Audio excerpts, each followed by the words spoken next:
hold the rain off. President Ruto, Mrs. Ruto, and your three lovely daughters who are here to my left. Nice. Welcome, welcome, welcome, welcome.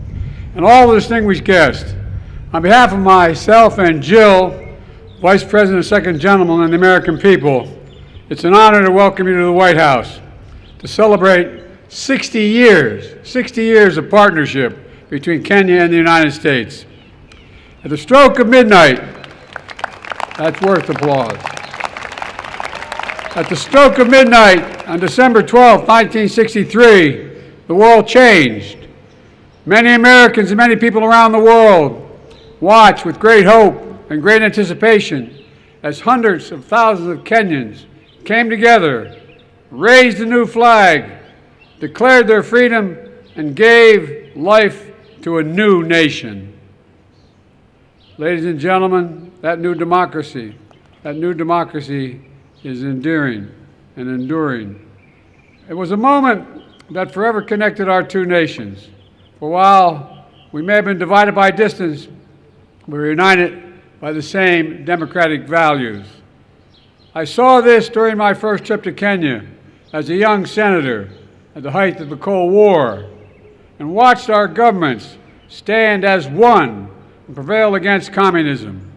I saw it when I returned years later as vice president and spoke to students committed to upholding the principles of transparency, justice, and accountability that lie at the heart of our democracies. And I see it every day as president, as our two proud democracies continue to draw from the power of the people and the strength of our diversity to write the next chapter in our partnership. Together, the United States and Kenya are working to deliver on the challenges that matter most to our people's lives: health security, economic security, cyber security, and climate security. Mr. President, your bold leadership on this front has been important and significantly impactful. 90% of Kenya's electricity comes from clean energy. 90%. That's worth an applause. Over 1 million homes are powered by wind energy alone. That's worth applause too. An historic Africa Green Industrialization Initiative, which you launched last year, is poised to create similar results in so many other nations, particularly in the continent. Across the region, Kenya and America are driving a race to the top with investments that we have and high standards for workers, technology, and environment. And we're working to ensure debt doesn't leave these critical investments and crucial investments out of reach for low and middle income countries. Around the world, Kenya and America are also standing united against the terror of ISIS and al-Shabaab perpetrate in East Africa, that they continue to perpetrate in East Africa. The aggression that Russia is inflicting on Ukraine, the violence that has toppled too many democracies across both our regions. And today, as we begin the next decade of our partnership, we've launched a new initiative to bring our countries, companies, and communities closer together, because the past is our proof that we are stronger and the world is safer when Kenya and the United States work together.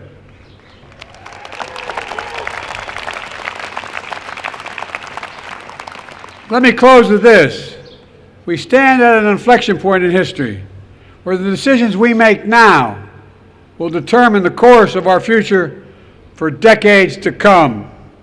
Today, I'm as optimistic and hopeful as I was those years ago when Kenya patriots raised that new flag high in that midnight sky. Because Kenya and the United States stand together, committed to each other, committed to our people, and committed to building a better world, one of greater opportunity, dignity, security, and liberty for all Americans, for all Kenyans. God bless our partnership, and may God bless our troops. Thank you, thank you, thank you.